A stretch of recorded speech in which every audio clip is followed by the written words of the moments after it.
How's it going, people? Welcome back to the channel. Welcome back to the Fourever Arsenal podcast. It's live. It's been a little while, people. Apologies. Some might say we're 15, 16 minutes late. Some might say we're 14 minutes early, depending on how you're looking at this live. The fixtures are out in 40 minutes. So we're here to discuss Sesko and Gyökeres, the hot topic, as always, for another 15.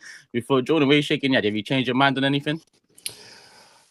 No, I'm still of the mindset that it's a boring debate. So the three of you can discuss Sesko or Gyökeres, and I'll wait for the fixtures, because you know that it's a really bad pod when I'd rather talk about fixtures than bloody Gyökeres and bloody Sesko. So I'll just say that. Well, you know, there was news half an hour ago from Sport Build, apparently. And I guess. Sorry? And I guess. Yeah. We're advancing. You're not far off. I'm not. No. God. In talks, negotiating, eyeing up, considering. Sport Build apparently have said that Arsenal and Sesko have reached an agreement. Arsenal have also signalled to Leipzig that their offer will not fall below expectations. So there we go. Wonder what that's about. Sport Build, well, they have they got a reputation of breaking stuff? They do.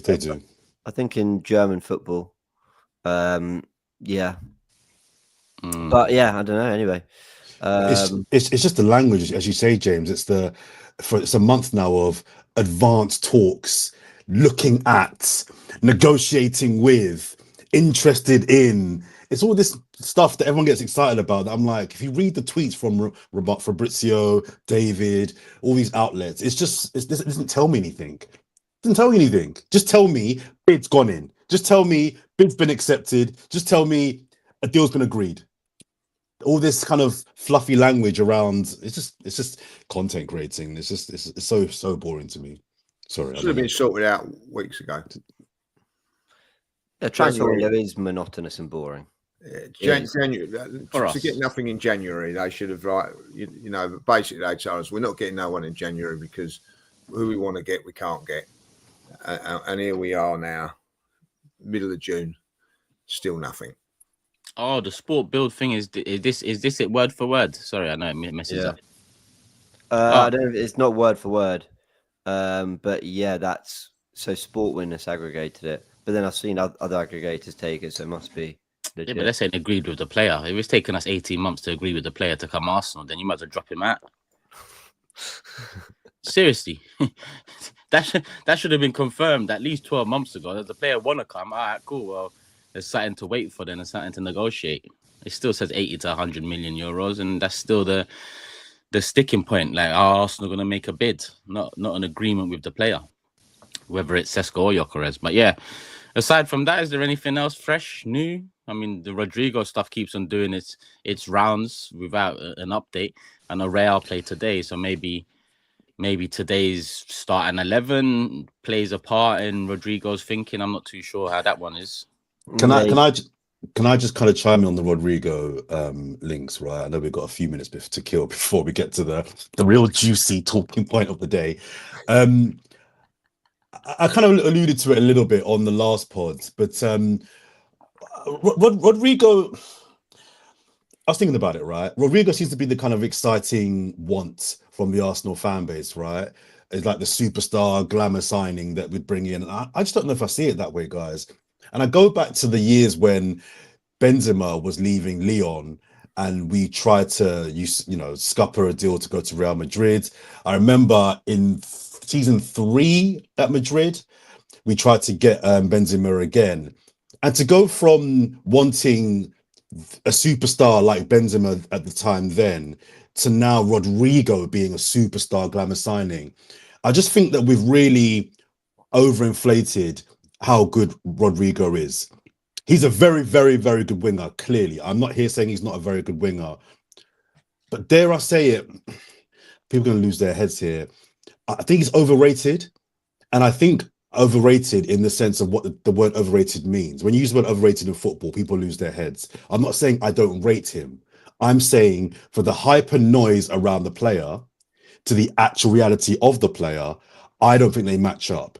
Now, look, if we sign Rodrygo, I'll be happy. I'll take him fine. But this, like, he's the glamour signing. He's the dream signing. I'm just like, I just don't see it, guys. I think to myself, he's a very, very good winger. But if he wasn't Brazilian and playing for Real Madrid, but the exact same player, would we all still be going crazy about him? Would he be our like top summer target pick? I don't know if we would. So the Rodrygo thing for me is just a little bit people losing their heads over Rodrygo. If we get Rodrygo's a game changer. I'm not sure I'm there, guys. I'm not sure I'm there. Brilliant winger. I'm not saying I don't want him, but everyone's like, he's the dream signing. He's the dream guy, and I'm like, really? Because the football is lacking a whole heap of there's a whole heap of problems that lead to this problem you're talking about. Because I just look at the landscape of football in general now, and you know, the Salahs of the world, let's say, which is, you know, part of the team we're trying to compete with. Where are they to buy ready-made? And even if they was there, we know Arsenal don't ever do that. Now, to be honest with you, I think the dream signing is still and should always be Isak. I agree. That is the one that, you know, really and truly, I said it with Curtis yesterday, at least test the waters, at least make a bid, at least, you know, see what they're about. You know, you go on. I'm sorry to cut you, man. I'm glad you said that, because I think we should have one final chat about Isak very quickly. Do we all think that is like a definite no-no? I know. Do you think that's done? Because I'm just wondering if Arsenal say to Newcastle, boom, 150 mil, Isak, boom, 300k a week, 5-year contract. Are we adamant that those two offers get rebuffed? No. Is that like a pipe dream? Are we just like totally drawing a line on the Isak chat? I know what you mean. I know what you mean. Like, is there a if Arsenal just bid 130, does it bring them to the table? Yeah. Yeah. And would you do it at 150? I feel that Isak alone has a bigger impact than like Sesko and a winger. 100%. But then I just wonder whether Rodrygo is the difference. Sesko and Rodrygo. Ooh. How about Isak and Rodrygo? If we're talking goosebumps and we're talking year 6, and if we're talking we're finally back to be able to sign the best players, how about Isak and Rodrygo? I mean, yeah, 230 million there, but why not? Would you take that as everything, as obviously Zubimendi's in Kepa? Okay, obviously you take that. Okay, if we never sign Zubimendi and the goalkeeper, would you take just Isak and Rodrygo and nothing else? We never added anything else to any other part of the pitch. Nah, the Zubimendi has to be included there because we need something in midfield. To be honest, I still think we're lacking something, but I think the impact of Isak and Rodrygo would just far outweigh what we lack in, and Odegaard should brighten up with them two in front of him. Can I say, there's people in the comments saying it's unrealistic. We're very aware. We'll just have a bit of fun. We're slightly delirious on a Wednesday morning. But if Arsenal want to get to the size of club that they should be, then it shouldn't be. It could be difficult, but it shouldn't be like, oh, you're dreaming. Well, but where do we want Arsenal to be? And what is unrealistic? How does someone define unrealistic? This is, you know, again, I'm going to remind people, our owners are one of the richest owners in world football. You know, we often say unrealistic and say, oh, that team can do it because of our owners are those sort of owners. Maybe not as many billions as them, but they're billionaires in their own right. They're in the top 5 of every ownership list you put across world football, top 5, top 8, I believe. So this whole unrealistic thing that we as fans tell ourselves, why is it unrealistic? This is Arsenal Football Club. Ask yourselves, if Chelsea with Roman were second 3 times in a row, would they go for Isak? Yes. Ask yourselves the same with City or United, 3 years in a row, second. Would they go for an Isak? Maybe not get him, but go for him at the very least. Start ruffling some feathers. Yes. It might be unrealistic, but until you test the waters, how do you know what it is? We as fans can't, like, you know, set the precedent for the club to not go over and beyond what they need to be doing or what they've done in the last 3 transfer windows. You know, do I think we're going to get Isak Rodrygo? No. But if we were to get Rodrygo and then Liverpool go get Isak, then, you know, how do you think that puts us going into the season? The one that we thought we wanted but made excuses that we couldn't get goes to the ones that won the league, having got a big signing before that. You know, we've seen it all play out before. So this whole unrealistic thing, Arsenal can sign any player in world football. We've got the money to sign any player in world football. Now we ain't got the clout or the heritage to be signing the Mbappes and of that ilk. Let's say we haven't got that. Cool, because that's not just about money that comes with crap. But every other player, we have that. We have that money. We have that, clout in terms of we might be the next up in winning things. So we can't be dismissing players for the club. The club need to try at the very least. On the last pod, James, you mentioned who would be one on the left wing, right?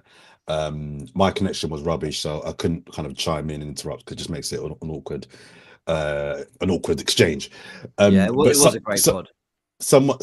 Shut up. Somebody in the comments just mentioned the guy that I was going to mention, who I would personally go for if I was in charge of Arsenal. I'd go for Matoma. I've always loved Matoma. I know he's not a glamour name. I think he's one of the most intelligent wingers in the league. I think he's got another level or two to go above where he currently is. His numbers aren't outstanding, but they're solid. He beats his man. His delivery is okay. Defensively, he does his job. He's good for a goal. He's the winger that I would personally go for, but I know that's not. But someone else, I just mentioned it because someone else in the chat mentioned Matoma. He's the guy I'd go for. But that's not me saying again Rodrygo isn't something that I would like. I watched the Vinny Jr. documentary on Netflix last night, and he features quite a bit in that documentary, and he comes across quite well. He does come across quite well, and like I say, he's clearly a top player. The noise I hear around him from Arsenal fans, I'm just like, maybe I'm missing something. Maybe I'm missing something. Someone's put in the comments, Jordan, you're overrated. Believe me, no one rates me. Nobody. It's the dumbest comment I've ever seen. No one ever thinks I'm rated, so that's nonsense. But anyway, I just want to give my thoughts on Rodrygo because the noise doesn't match the player, in my opinion. I like Matoma, but my thing is going back to what I said about the landscape of football. I think Rodrygo has the potential to be one of those stars in world football, given the freedom to take him out the shadows. I actually think he's closer to Vinny Jr. than it looks over the last couple of years, just because he has played the water carrier role of the front three. Yeah, and I think that bodes well for what the Premier League entails, what a system entails, what Arteta might want from his forward line, because he's already shown that he works hard as well as the quality he has.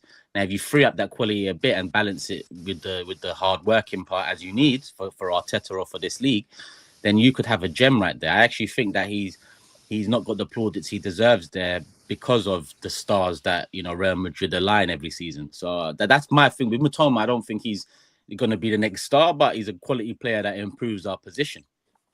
But I do think we need the next star. We can't buy a ready-made star. Right, we can't do it. Like I said, with the Mbappes of the world and all of them names that fall under or in and around him, we can't do that. Unrealistic. So let's get the one that's realistic, which over the years has been, they're signing Bale. Okay, let's sign Ozil. Oh, Suarez is coming in there. Let's sign Alexis Sanchez. Oh, Alba's not happy, and okay, let's bring him in, because that's how we sign our big names. It's not that's a big name, we want him, let's go take him. He ain't too happy there. Let's see if we can, get something out of it. That's what it seems like with Rodrygo at the moment. So if that's the way we go about these things, then it's going to have to be that way. Yeah. I personally think he is the best player on the market. It was probably Wirtz, but now it's Rodrygo. So yeah. Is he on the market though, James? Sorry to cut you. Is he on the market? It's a good question. I think it's the one that feels like it could fall in place and happen for someone. On the market, no. But I mean, Ben Jacobs saying yesterday that he is, they would look for around 90 million euros. So if there's a price, then that maybe says something. It's 9 a.m. Should I give you the fixtures, guys? Let's do it. Yep. I mean, I can put it up as well whilst we're here, and you can run through it. Yeah, do it. I didn't realize you had them with you. Yeah, let's do it. Fixtures are released, people. Breaking news. Can't wait. Here we go. We've had to keep it quiet for ages. By the way, we're cooked. We didn't want to know it. Cooked. Here we are. Oh my! Yeah. Beautiful. Let's go. So Let's go. The first thing I want to ask is, do you think we got a chance of winning the league in the 26-27 season? Right, is it Arteta in, Arteta out? First question. That's I think that's what you need to He's got 10 games to save his job. Maybe 5. Wow. Nasty, Oh, wow. nasty start. So for those who are just listening and not watching, we open on August 17th with Manchester United away, followed by Leeds at home, followed by Liverpool away, followed by Forest at home, Man City at home, and then Newcastle away. That is our first 6 games. Wow. Well, Wow. Politely, yeah. Fuck this. That is insane. Let's go. It is a real joke, really. Let's go. It's a joke. It's tough start, guys. Tough start. Tougher than anybody else has got. Wow. Mind you, there's a few big games coming out, I see, but. Well, no, but I've just seen Liverpool, City, and United fans all moaning about their start as well. I think United have Chelsea, Arsenal, Man City in their first 5. I think Grizz tweeted about Liverpool having a horrible start as well. So I mean, there you go. I mean, the thing is, the Premier League has got to a level where twice we've got Tottenham and Chelsea back to back. So we got after I think it's in November, the international break. We've got Tottenham at home and then Chelsea away, and then the reverse fixtures again. It's Tottenham away, Chelsea at home, straight back to back. That's tough. I do think we've got a good Christmas and a good run in. If I'm honest. Yeah. So should we work through them all? Shall we? You're not really going to. Is that right? According to this, just quickly, there's no games on Boxing Day. No, not for us. No, not for us. No. Well, it's about time. Is that a good thing? Do you think they'll change that? I've always enjoyed the Christmas fixtures. What they're saying is there's no fixtures at the moment. Do you think they'll change that? Put a few on Boxing Day? They might do. Yeah, we ain't got one on New Year's Eve or day either. Yeah. No. Is that to do with the dates? Like, is it? Yeah, the dates fall. I think Boxing Day's on the Friday, isn't it? So they've just put them all to the Saturday. So I reckon they will. Yeah, that's probably what it is. That's probably what it is. They basically just. Well, I don't know. I mean, I've got no idea. I don't know if others have been given. The thing is, they tend to release everyone on the same on the same first day that those fixtures are, and then they decide near the time whether you're getting moved to the 27th or the 28th or anything. So maybe it looks like there's no Boxing Day football. Sorry, guys. Just before we go through our fixtures, I'm looking at Liverpool's fixtures. Their opening 5 is nasty as well, and more pertinently, Liverpool's last 4 games of the season: Man United away, Chelsea at home, Villa away, last game Brentford at home. That is a nasty run-in. That is a nasty run-in they've got. So it's not just us. It's not just us. At the end of the day, you got to play them. You got to play something. You got to play. Yeah, let's go, man. Let's go, Lee. Let's go. Come on, man. You know what I mean? Our end fixtures ain't too bad. Yeah, our run-in's nice. No. So what should we start with, guys? Should we talk about the run-in then? No, I don't. Let's go and start. Yeah, we start with. Yeah, I think people want us to go through month by month. Should we do that first? Yeah, I think that's the best way to do it. I agree. Ah, cool. Having suggested the run in first, I totally agree with you. Go on. All right, well, shall I go through them? So I mentioned, United away, Leeds at home, Liverpool away, first 3 guys, and that takes us through to deadline day. I mean, guys, it's really simple, isn't it? We have to have players in ready early, like pre-season, good to go. And we did anyway, but the fixtures always add that other layer of pressure because you can't be undercooked for those 3 games. Leeds back in the Premier League and 2 of your biggest rivals away from home. Tough start. Can't ask for any tougher. It's just exactly what you say there, James. Like Leeds is not a gimme because you know what those promoted teams are like when they first come up. So it's going to be like,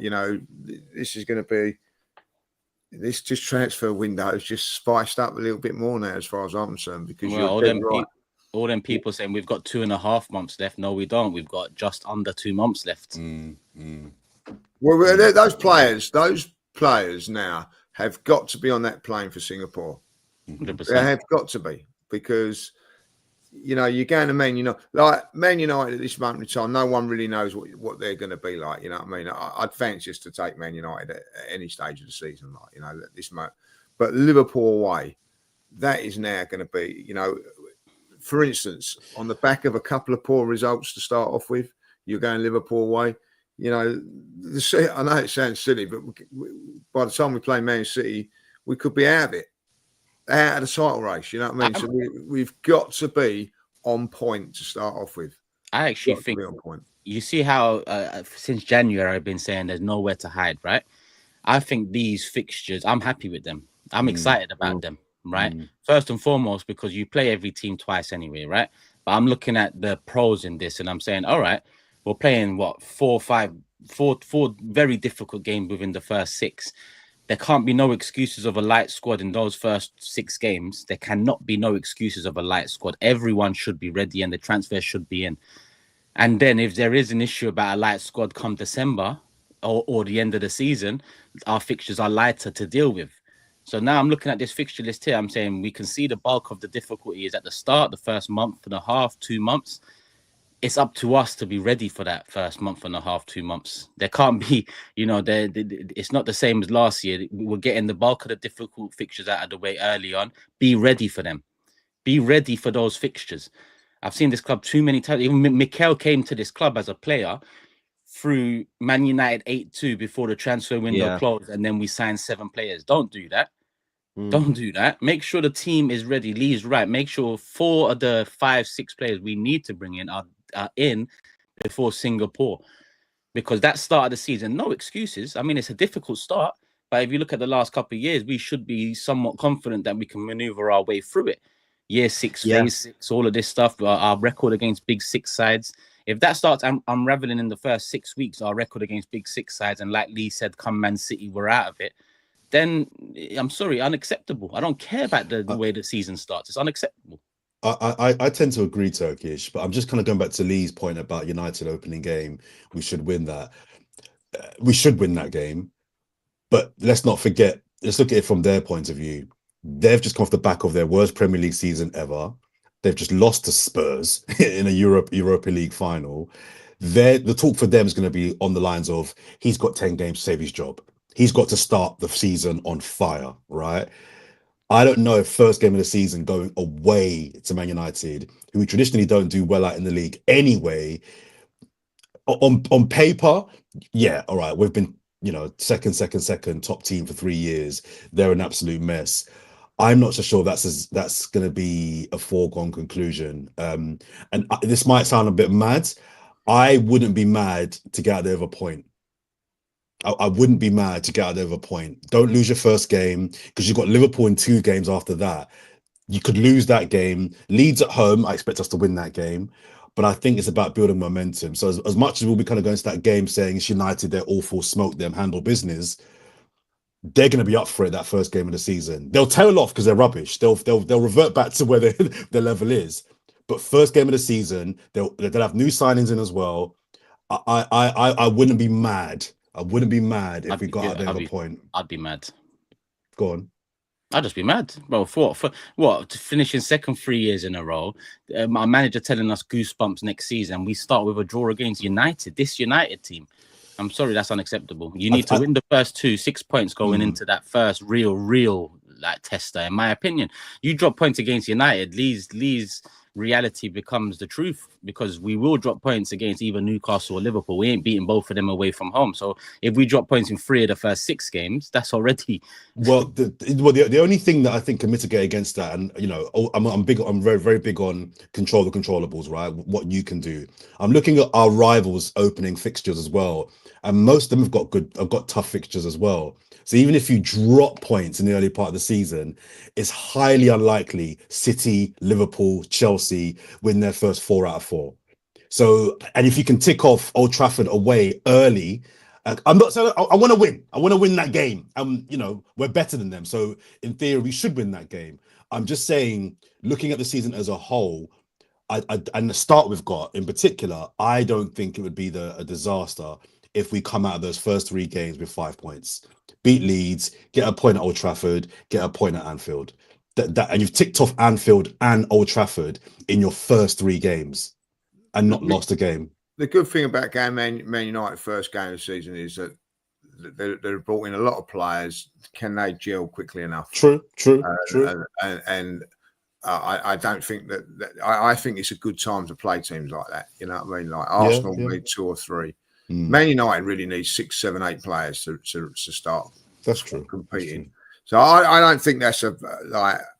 If I'm taking them, I'd rather take Man United home away August than say February, March when they've got themselves in a little bit of a.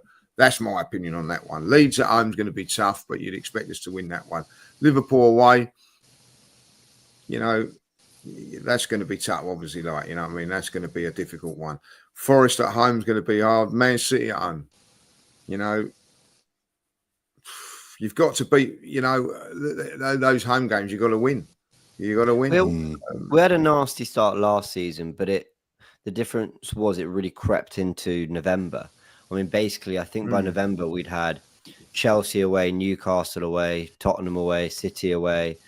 You know, you chuck in like Atalanta, Inter, all these kind of games we'd had. And I remember up to November thinking, you know, we're 7 points off, and that's not good enough. But also, actually, certain fixtures aged badly, like Bournemouth away at the time. We probably didn't really think a lot of when you look at how good they were last season. We had a really tough first 2-3 months. This is different in that it's more the first 6 games.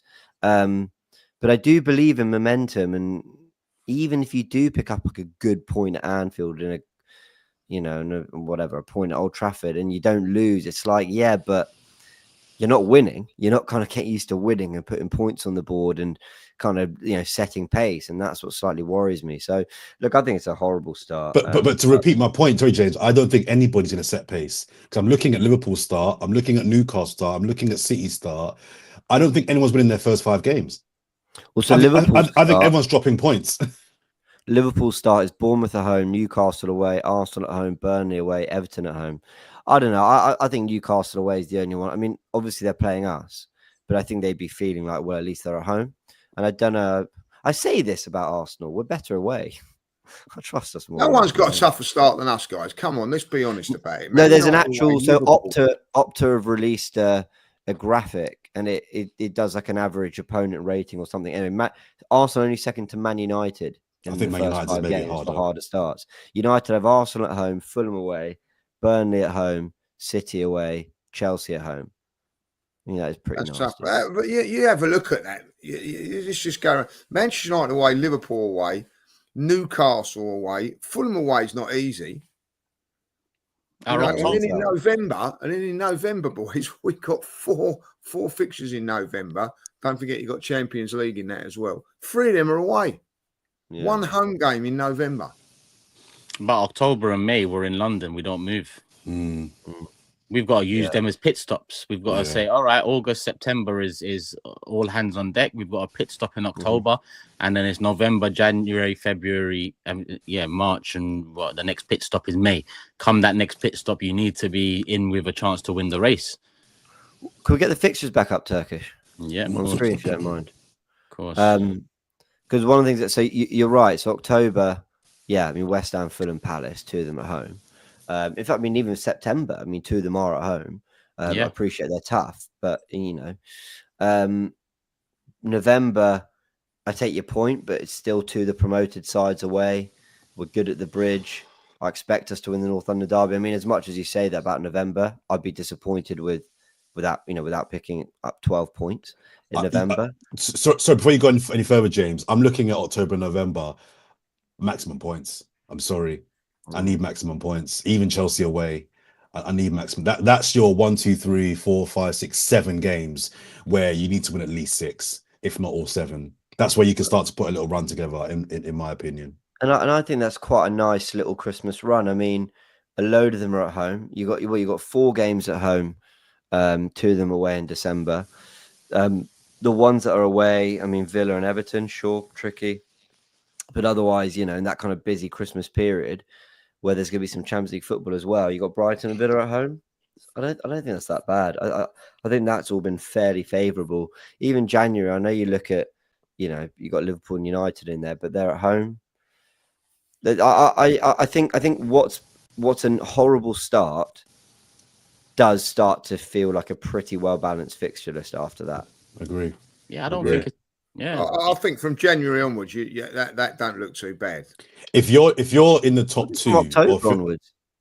yeah, I agree. I think if you're in the top 2 come the new year, you're looking at the rest of the season thinking we can push on here. If you're in a good position come January, I think the second half of the season is favourable to us, in my opinion. I think if by October 4th you are top or within 3 points, and that might sound defeatist, but appreciate you're probably going to draw at Newcastle at best, maybe draw at Liverpool at best. If you're within 3 points for me on October 4th, it's like, right, great, on we go, foot on the gas. I don't know. What do you guys think that's optimistic, or do you think that's almost the other way? Do you even think that's pessimistic? I can't, guys. I can't get excited until we sign some players. I really can't, because if we don't sign no players, it's not even worth looking at this. I really don't like. If we get the right players in, we could be really enjoying it. It could be a real good start to the season.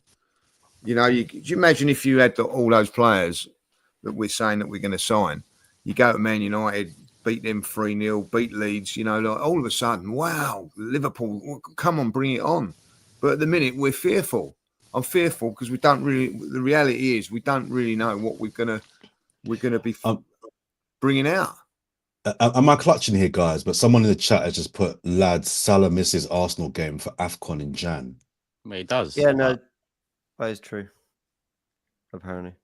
Yeah, AFCON starts in December this year. I think around 20 something. Okay. So he'll miss Arsenal, he'll miss Tottenham, I believe. But listen, I mean, I can't talk about what he's missing until I know if we're there, taking. Yeah, it's true. Yeah, we're in the mix. Yeah. But yeah, I mean, in terms of AFCON, I mean, if Partey stays, then he'll be the only player, I believe, affected on our side. Man City, African players, nope. So yeah, Chelsea will have Jackson. Is it Jackson only? Yeah. So Liverpool will have the biggest loss. Also, to James's point earlier on about Bournemouth last season, we're kind of doing these predictions and projections, but we don't know. Wolves might have the year of their lives. So playing Wolves in December on the 13th, if Wolves are top 4, that becomes a tough game. So we're kind of, a lot of this is guesswork in terms of, to Lee's point, who we think we're going to have in the building player-wise, but also what we think is a nice October, West Ham, Fulham, Crystal Palace. I don't know, Fulham might do a madness and might win their first, 7 games and just, do you know what I mean? So all of this is never easy to go to, boys. I don't know why people keep going off Fulham. Every time we go to Fulham, it's been a difficult game over the last few years. Lost there, drew there last season. You know what I mean? I think we won the year before. I think that's when Trossard got all those assists on it. But other than that, it's been a tough place to go. That won't be easy. You're right. I think that we've got to look to skip through November and then see where we are there. Chelsea away, people saying I know you just said win there. We've got a great record there. That ain't going to be easy. No, they won't. Back of Tottenham, that comes. We go to Sunderland away. Then it's an international break, and then we're coming back after the internationals. You know what those internationals are like. You know what I mean? Like last season, we picked up injuries in those international breaks. Coming back to play Spurs, that's not good. Preparation for that's limited. You know what I mean? Like you don't really want to be playing Spurs on the back of an international break when all the players have been flogged. Travel, like the Brazilian boys will be over in different time sets and all that. Like I think that's a real. Those 2 games back to back as well, like Chelsea and Spurs. You know what I mean? The biggest London rivals we've got, like back to back, and then to do it again. Is it in February?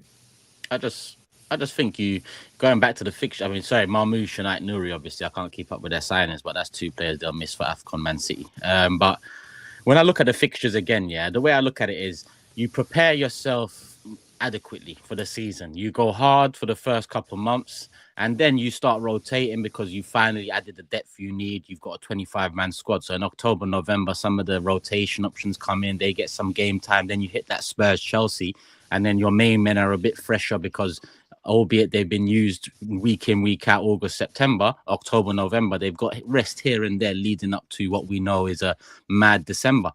And then they come back in December, January, hectic schedule, bang, bang. Let's get the first teamers out there. And then the rotation options have got adequate minutes in their under their name in October. No, I think this fixture list is perfect. I think it's delicious. One thing, can I ask? I don't know which I think is relevant in this. Like, when are the Champions League games? So, for instance, who have we got before or after in those Champions League games? That changes it around a little bit as well, like, you know. Yeah, it does. So say like in the September Champions League, you know, for instance, I reckon we could be going away to home. I don't know if it does work out this way, but say if it does, we've got Man City, and then we could be going away to Real Madrid, and then away to Newcastle. You know, all of a sudden those 3 games, you've got 3 massive games in there if it turns out that way. I don't know. You know, 22nd, we've got Spurs. I'm pretty sure that there's a November fixture in there, like, you know what I mean? So maybe we've got Spurs, home to Barcelona, away to Chelsea. You know what I mean? These are key things, you know what I mean? Like, you want to be at home when those internationals, Champions League games are going. Do you think last season, as well as we've done the Champions League, I think there was every single game after the Champions League was away bar one. All right, one sec. To Man City. So give me a chance here. Let me put this back up here, yeah. So you lot have got this in front of you now, yeah. So I'm gonna read off the 8 dates where the Champions League games lie. So the first Champions League game is between the 16th and 18th of September. So that's between Forest and City. So that's not too bad. Better than second one, 30th of September to 1st of October. So between Newcastle away and West Ham at home. Okay, 21st, 22nd of October. So between Fulham away and Palace at home. 4th, 5th of November. Yeah, Burnley away, Sunderland away. So ideally we want a nice home game. Yeah. And this is where I think it falls between Chelsea, Spurs, 25th, 26th of November. Yeah. Okay. 9th, 10th of December. Villa away, Wolves at home. Okay. 20th, 21st of January. 20th and 21st of January. Yeah, they do have that weird gap. So that's Forest away and Man United at home. And the last FA Cup would be involved with that, wouldn't it? Fucking hell, yeah, that'll be early. Yeah. And then 28th of January is the last match day 8 of the Champions League. Okay, fine. So in between Nottingham Forest and Man United. Okay. Man United Leeds. 28th. Man United Leeds, yeah. Oh, 28th. Sorry, I heard 20th. Sorry, 28th. Yeah. Okay, great. Brilliant. So really tricky like Spurs, Chelsea. But one thing about that is that they'll be playing the same. They're both in the Champions League. So they'll have games in between that fixture as well. Mm-hmm. Oh, Ghana are not in AFCON. Forgot about that. So we have a clean slate. Well, if Partey stays, we've got a clean slate in terms of that tournament. Yeah. Well, there we go. Fine. Which, by the way, there were some rumours and reports that he wasn't going to sign on yesterday. But anyway, yeah, I've seen that official confirmation. That was only one source. I think it was a Turkish reporter. Because I think Fenerbahce had been linked. Bloody Turkish report. The top of the top, mate. Yeah. What do they know about football? Eh? Who's that? I'll break news on my channel. Give me his name. Yeah, it's probably a cousin. It's probably a brethren, man. You know what I mean? I told him, bro. There's putting that spurious transfer time, man. You just putting that spurious bloody news about our bloody beloved Arsenal. But just you know what I mean?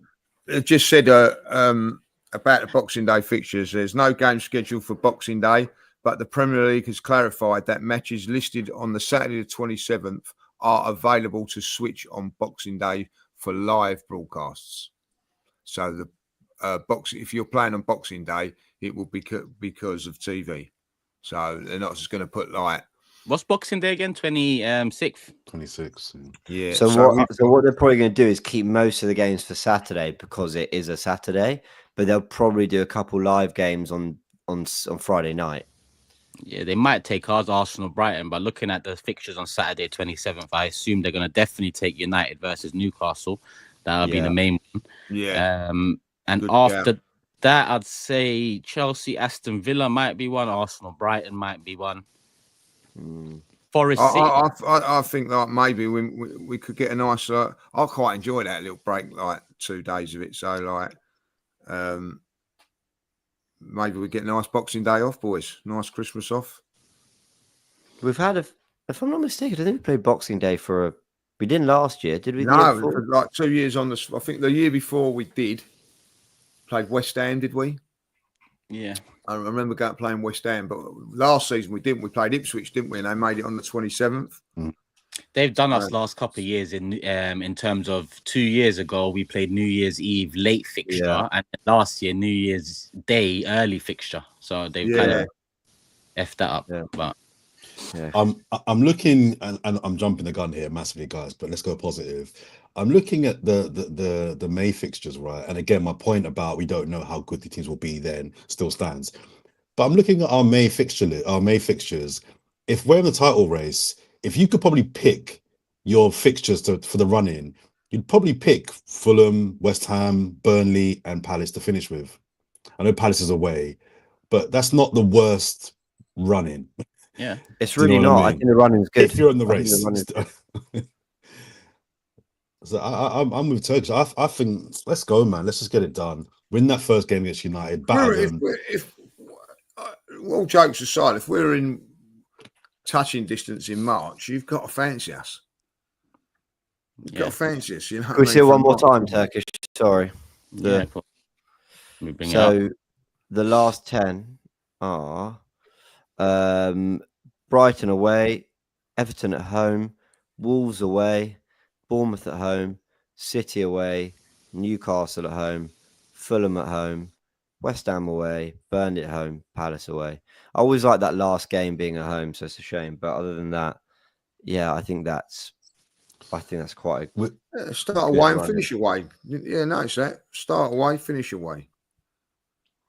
Yeah, I do think they should almost have a rule in that. You either I agree, James. Yeah, I agree. Give us one.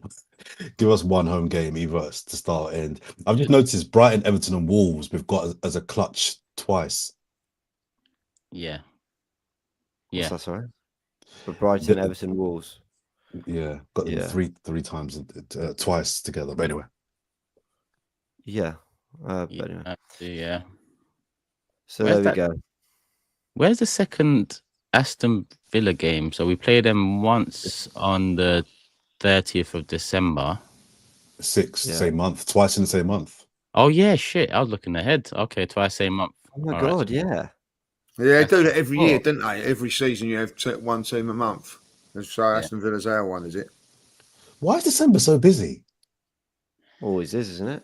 Time to make money. It's not that busy, is it? Yeah, well, we've got that extra Boxing Day Six fixtures. Hey, look at January. January's got 11 fixtures. No, January is always rammed, but December's not normally that rammed. 6 fixtures. No, they pack up December because January also has FA Cup first round for the Premier League team, so that's 6 Champions fixtures. League. It's got 2 Champions League for us, which makes it 8 fixtures, and then if we're in the Carabao semis, then that's 2 more. That's potentially 10 fixtures in January, which is kind of what we had this year. It was, and on that point as well, I think going back to Lee's point earlier on, that's all the more reason we need to have a squad ready to go because we will get injuries. There's a lot of games between December and end of February, and we need to be able to. I don't want to be able to sit in a position whereby we're doing podcasts in December talking about we got to sign in January, we got to buy in January. No. Do your work now. Preempt that Saka may be out for 4 months. Preempt that Raya may be out for 3 months.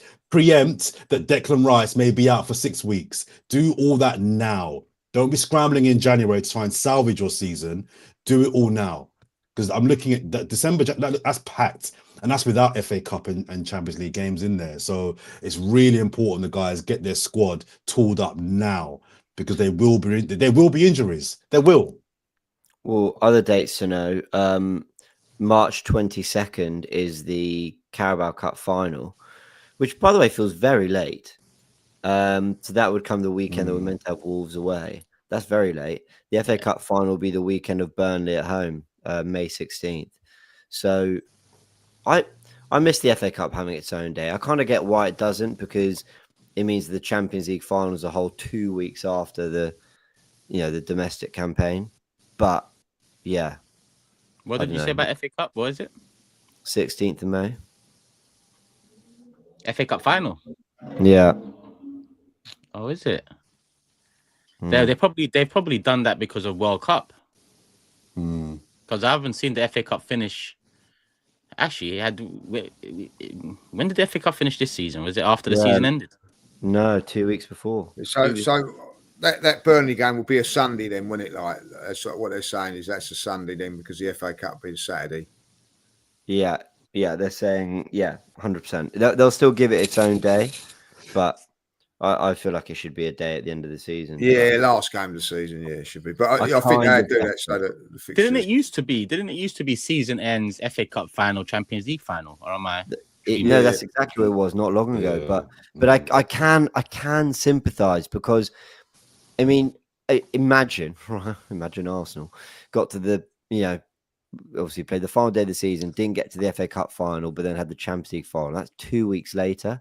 Now that is quite a big gap before then everything kind of gets ready for the World Cup and all that. So I kind of understand it. I think it's a shame that someone will win the FA Cup on Saturday 16th and then have like 2 more games to play, and you don't know what they're kind of competing for still in the league. So it just kind of takes away from it a little bit.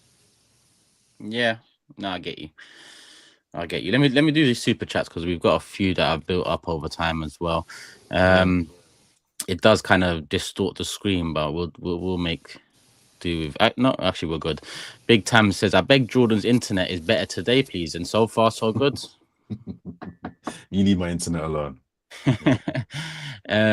Clara, big up Clara. You guys trust the sports build sources or Robbie on Transfer Daily? Oh, that's harsh. That's harsh. I like you're talking about Turkish journalists. That's a Jamaican journalist right there. Oh no. Hello guys, and welcome to Transfer Daily, the show that keeps you up to date with the I don't know how he does it. I don't know how he does it around Arsenal there, and I don't know I have no idea how Rob does it. All right, cool. Next up, Abdullah. I'll be the first to butcher Arsenal if we flop this window, but we need to chill. It's still technically day 3. Liverpool are the only big club outside the World Cup or the Club World Cup to get business done. Good for them. I mean, Man United are not in the Club World Cup, but I guess you mean then, not big club. You said, I guess you mean club competing. Isn't that worse though? Sorry, the fact that City and Chelsea are in the Club World Cup and have still done business, that makes it worse. It's copium, because if we did do business, the narrative would be, look at us. Whilst they're there worrying about that, we are setting the foundations for success. That's what it would be if we actually signed 2 players now. But it goes on to say, if big strikers or left wingers are moving, I'd be pissed. Our targets are still available. Do you think Liverpool would have acted quick on Wirtz if an Odegaard was on the market for ATMs? They'd probably take their time. Oh, wow. Oh, dear. I don't think so, mate. I think they bought his best friend in 2 weeks before they brought him in. It was very well planned and executed. Sam Wick says, Rodrygo is overrated. Look at a single match comp. Why should we look at a comp, though? Search Rodrygo versus, pick any match. Nothing too impressive. Better to put money to Isak. I disagree with that. I mean, if you watch match comps of some of our players, then how would they look? Yeah, exactly. Yeah, I don't really think the comps thing is not really an argument. Like, anyway, I made my point already. Don Lee Mason says Transfer Daily should be cancelled. It's an idiot thing. Robbie's sources are Reddit users making up rubbish. Oh, that's harsh. That's unfair. No way Robbie's used Reddit. I swear that's unfair. That's from Kenya.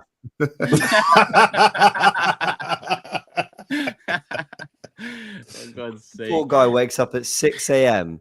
to just like search the deepest part of the internet just to find whatever might be happening, and this is how you will repay it.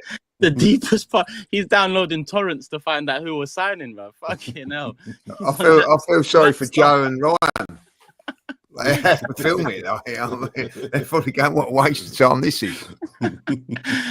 Oh my! If you know Napster, Bear, Share, Livewire, yeah, Robbie's still using those for the sources, people. So yeah, he's a bit behind. And he says he's probably watching this show and thinking, I got to do transfer. Daddy, stop talking shit about us. Yeah, hurry up, guys. Yeah, he's like, thanks, guys. And he says Rodrygo is the left wing signing we need since they let PSG take Kavicha. If they let Liverpool sign Isak, I ain't buying a shirt this season. If Liverpool sign Isak, let's not even. Road says it's 4 a.m. here in New York. Woke up for a work call, and we'll have you guys on in the background. Did you discuss Carlos Cuesta leaving for the Parma job? We didn't. Maybe he can take Yova with him. That's my thoughts on it. Good luck to him. We did sort of speak off air about that. I don't think it's a bad thing, just changing the coaching staff around a little bit, like, get someone with a bit of experience in. I mean, look at what Pep. Sorry, go on. Look at what Pep did with Linders. Didn't he bring him in? I heard, did that actually happen? Is that done? Yeah. I'm sure I've seen him in a training session. Yeah, he's there. He's there. So I said for time, Arteta needs to get a new assistant, not because the current guy is not good. I just think it's good for a change, and it's a big year for him. It's a big year for him. So just a different voice, different advice, different challenges. Needs a new assistant, man. Red Dust says Arsenal always structure their payment between 3 to 4 years. We are still paying for Raya, Timber, Calafiori, Havertz, and Rice. If we don't sell well, as we're known to be, then a 250 million war chest would be significantly reduced. Well, it's always reduced, isn't it? You might be right about the payment structures, but I feel like, then this summer should be structured in a certain way. Do you know what I mean? I mean, the point is, 250 minimum should be committed to new signings, in my opinion. We're 55 million pounds deep with Zubimendi and Kepa. Yeah. Do the rest, please. Cashley's asking, is there really a war chest? Pick up Uncle Jordan. That massage has rejuvenated you. Yeah, baby. Listen, I'm a new man. Are you back here yet? Maybe. I don't know who you're trying to trick, right? He ain't wearing his sunglasses. Of course, he's back. I'm not. Yeah, I'm back in Blighty. Nice. D Jones says Arsenal are not willing to take any risks. No team win leagues, being 100% safe. Not every signing needs to fit perfectly. We need a wild card. Yeah, I agree with that. So everything has to make complete sense. Mm-hmm. Take a risk, roll the dice. It's about bloody time, isn't it? Yeah, we've been waiting 20 years since we moved in here. Take a risk. Deanie says, bless up, man, them. Come on, Deanie. Hope you're well, family good. Happy with the start as it tells Arsenal to get their asses moving. No excuses not to be ready for the start of the season. So sign some bad boy players and let's attack the start. Love that. That's right. That's right. What man. you're saying, like, you know what I mean? That is the thing now, isn't it? No excuses. Is this randomly done? Asked John. United, Liverpool, Newcastle away, and City at home in the first 6 games. We're going to be playing catch up straight away. All on the computer. All done fairly. No hot balls or anything like that. It's all done fairly. I actually think this is a very good fixture list for us. I actually think this is look, bear in mind the excuses and reasons we've had previous with the light squad, the injuries. Those first 6 games, we must be ready. Strong squad, enough players to come in off the bench if it's not working. And then if inevitably November comes and you've got a couple injuries because it's part and parcel of the game, then your fixture list is a bit lighter on the eye. So I think this is a perfect fixture list. I'm more than a couple months of the 10 that were in London solely, including the last month. So if we set ourselves up well, I'm happy with the fixture list. Obviously, yeah. If we do what we need to do in the first 6, and that's not win all 6 games, but maneuver your way through it and be in with a chance come October. And not to make excuses for last season, but it was a disrupted start, and that's just a fact in terms of the players that were coming back. We had quite a few that went deep into tournaments, like Saliba, like Rice, like Saka. Granted, they came back, but I think we kind of forced them back early.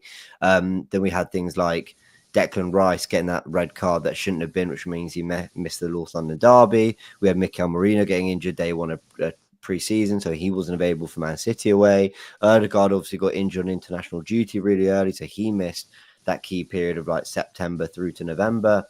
All these things, like it was a very disrupted start, as much as we had terrible fixtures. If we keep people fit, have a really good pre-season, then I agree with Dini, attack it. And then you actually, I agree with you, Turkish. The first 6 are nasty, but you then hit a really balanced fixture list. I don't really look at any other part of the season and go, oh, that's a nasty run. Because even in January, when we've got Liverpool at home, Forest away, United at home, well, 2 of them are at home. Yeah. You know, so I always think when you have that cluster, but a lot of them are at home, I'm thinking, well, momentum should be with you. I don't really, for me, it's when there's kind of that nasty cluster of away games and of a particular standard. So I'm with you. The first 6, not ideal, but hopefully the club use it as a reason to respond in a certain way. And if you come out of it with even 4 wins and 2 draws, you might be 4 points off the team that have won the first 6. But at least you're looking back at it going, well, we've just gone to Old Trafford, Anfield, St James's Park undefeated. We've got 4 wins in that time. You have to have beaten one of City as well in that, with Liverpool, with Newcastle, all that. And then I would feel like even if there is a team that's ahead of us by 4 points, they're going, bloody hell, though, they made a really good start. So, and to that point, and to the person who's super chatted in, we've got to be careful that we don't get too consumed by looking at the harder games or the big teams, right? Because I'm a big believer that you win titles by beating everybody else. If you can pick up points against your rivals, amazing. But you win titles by beating everybody from 6th to, 15th, getting maximum points from that kind of clutch. And someone's reminded me, I mean, I made a point earlier on about our, inverted commas, nice May. Two of the 4 teams in that run beat us, Crystal Palace and West Ham, both at the Emirates last season, for the last 2 seasons. So even though I'm saying that's on paper a nice fixture list to kind of for the run-in, and Fulham, West Ham, and Palace have all beaten us in the last couple of seasons. So I think let's not focus too much on Liverpool, United, and Newcastle. I think it's the teams mid-table you got to get 6 points against. Those are the ones that I think win leagues. If you can get a draw away at Anfield, a win at home, great. But it's those middle clutch of teams which I may be overlooking. They're the points that win you titles. Yeah, and someone did remind me, I thought it was a couple of years ago, but you're actually right. It was last year, whoever that was. Sorry, I missed the name. Last year, we had Etihad, Villa Park, and White Hart Lane in the first 5, no? Villa Park, yeah. First 5, Villa away, City away. We came out of there, draw against Etihad, City at 10 men.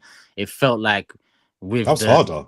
With the lack of the transfer window or the whatever, we've managed to come out still, with our heads held high, and then we fucked up the rest of the season. So it's not all on those first 6 games, but I think where we're at now, there is no excuses not to be ready. There's a week rest between each of those first 4 games. We know what the task is, win the Premier League, and we know what that task entails.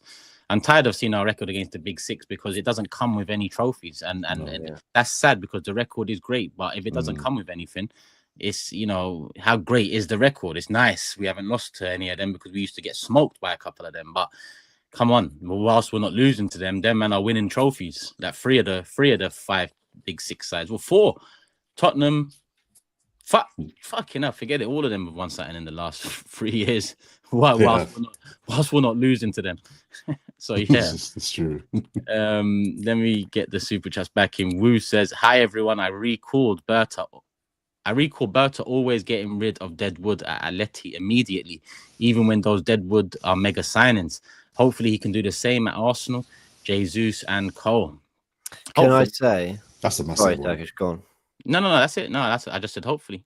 That kind of thing I do think we're gonna have to be a bit patient on, because yes, it's Berta, but there's definitely something about Arsenal in the window, especially from a selling perspective for us. We're not good at it. We haven't been for a long, long time. Look at our record sales; they're a joke. Like that. That's going to take a while for Berta to kind of.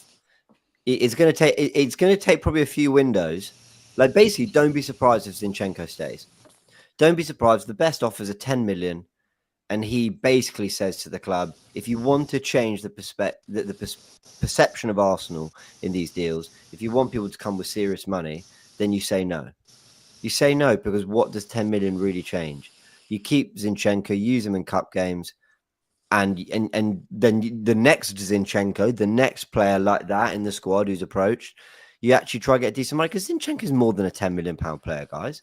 But we probably won't get better than those offers. So I think it's going to take a little bit of time for him to change that. I don't think that can happen immediately. Yeah, I'm with you there. Yeah, that's a good point. Like Mikel treats a lot of them like his own kids. So imagine trying to come somewhere and take, a kid away from Mikel. You got a battle on your hands. T Money says, question for Jordan. Did you get any extras with the massage? And does that have anything to do with why the stream was late today? Mind your own bloody business. Yeah. what I do with my money in my spare time on holiday whilst naked in my hotel room is my business. All right. You don't worry about my extras or non-extras. I love that. I love that. That's how you chose to answer. Was it worth it? That's all we want to know now. Oh, it was. Yeah, it was. It wasn't. It was.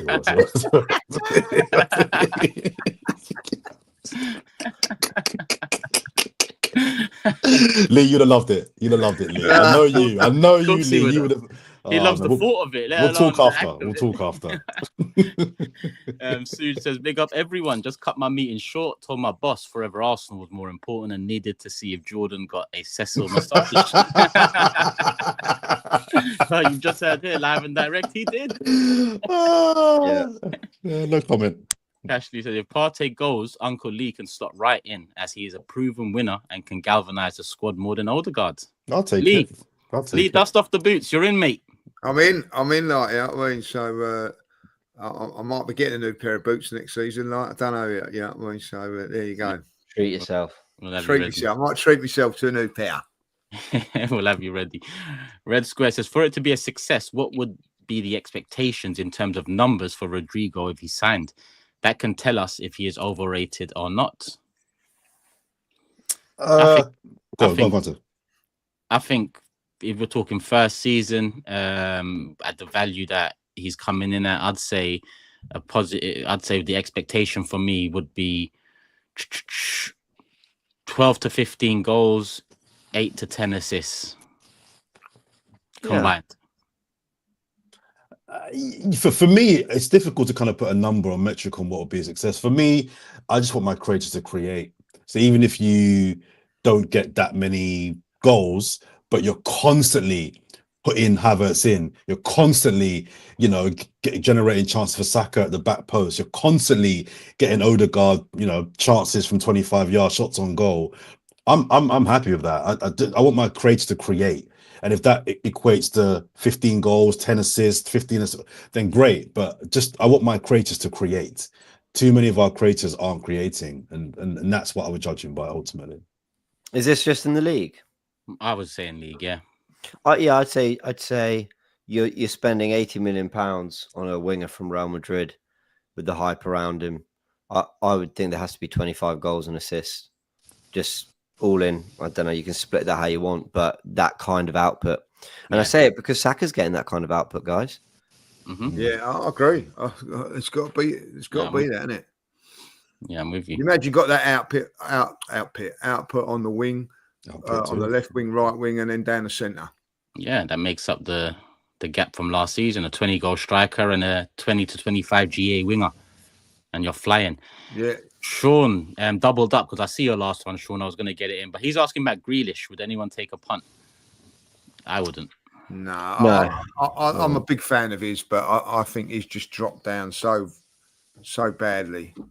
Yeah, he's 29 years of age as well. Like, you know what I mean? So, and would it be a horrible thing to say that it would be like a sort of Sterling sort of thing as well?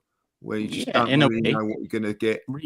Another reject. That's what it would be. I know he's still quality. He's still got quality, but Man City don't want him, so I don't want him. I think the only way Grealish works now at a top team is as an 8. I think as a winger, I think he has to drop down a level. I think if you bring him in as an 8, get him on the ball, running at players, getting shots off, winning free kicks, I think there's value in him still. I wouldn't sign him, but I don't think I think if we were going to sign him, I would only take him if he was playing the role that I think Havertz was supposed to come in and play. That 8 role, get on the ball, and dribble. I agree with you actually. In central spaces, I'd love to see that. But ball carry wide, no, he's not quick enough at a top team. But I think in the middle, I think he can create some. My issue with the Grealish thing is, yeah, there's the general rule of sort of signing players that aren't really wanted by the clubs. But I think look at momentum and trajectory as well. See, with Zinchenko and Jesus, the reason I think they're slightly unfairly put in this category is these were 2 players that actually were young when we signed them, despite having been at City for a while, and were ready to take a more senior role. Jesus had just been actually scoring goals in the Champions League for Man City and had played a big part in their end of the season. Zinchenko had just come on the final day, trusted by Guardiola to turn things around and win them the title. They came on the back of, actually, we deserve more. But Grealish has come on the back of, I wasn't really playing much. My output's not been great, and now I'm not wanted there anymore. It's very different for me. Same with Sterling. Willian at the end of his career, it's different, and yeah, I just wouldn't be doing that. Anyway, with Grealish, yeah, come on, like the guy's taking the piss. He's taking the piss. Like his name shouldn't be linked to any big club anymore. I agree. You're at a big club. You've won the lot, and I get it. People might say the mental health side of things. I understand that, but bro, you're £100 million player, 6 figures a week. You're winning left, right, and centre, and you're out there drinking and going mad. Like, I'm sorry, I don't want forget all that, bro. Forget all that. That's all. That era's gone, and we're coming from an era where man used to do that, Adams and so on, but they built a big reputation for themselves. Turkish is a magnificent point because I believe that. You remember when he was like, was it the treble when he was getting drunk and all that? From that moment on, Pep didn't want him no more. I think that I know it was all fun and everything like that, but Pep weren't happy about that, and he's never been quite the same under Lee. City. I was there, Lee, and a few of us in the media call were there in Manchester when it happened, and we were saying, bloody hell, he's got, because he came out, he was wrecked. They'd all been the night before, obviously on it. He was wrecked. He was really, really bad. And we were all saying, I don't think Pep's gonna. He went over the top. He went over the top. We went too far, yeah. Yeah, it was a lot. It was like I'm not sure, because the next day he was out again as well, and I just thought, yeah. And then don't forget the Almiron thing he said. Like he was cheeky them times as well. So forget it, man. 6 figures a week, and you're drinking it all away, and you forget that, man. I think a good move to Villa, back to Villa, or Everton would be a good move for him. Everton, yeah. I think he should definitely go back to Villa. I think that'd be a great. Went to City, won the lots. Villa still playing incredibly high level under a very good manager. Yeah, be a good move. And they might lose a Morgan Rogers or a couple others. Rashford's just gone back, so there's space in the squad for players that play central on the left. I think he's really suited to the particular tactics Emery goes with. So yeah, I see that. I'm going to make this, this one is the last one I'm going to get in. Sean did ask about Eze, but I'll speak for everyone and say everyone would take Eze here unless if someone thinks otherwise. Yeah, I would take him, but similar to what I've said about Grealish, I think you've got to play him central. I don't think he's a brilliant. I think he could be better brought inside as a ball carrier. I think he can break the lines with the ball as well as passing. I wouldn't want to see him as the Flirter replacement. I think there are better left winger options than Eze, in my opinion. I think it's either an 8 or don't bother. Nice way to round off the Fourever Arsenal show today. Fixture list based. Ali says, I actually think the start is good because we haven't struggled recently against the bigger teams.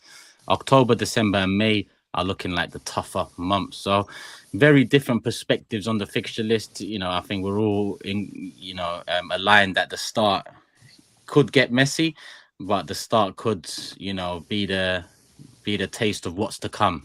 And what's to come needs to be a Premier League title. So hopefully we hit the ground running. Before then, we've got just under 2 months to get the names in, players in. And I say just under 2 months, that's when the season starts.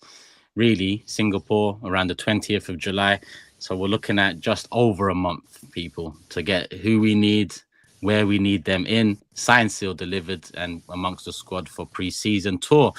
Hit the like button, people. There's 4.5k here. I don't even think we've hit 1,000 likes. So do that first and foremost. Individual channels you should already know. If you don't know, here they are. Turkish LDN, the Big Six, Whisper It Loudly, the Coolest Disabled. That's Jordan's channels.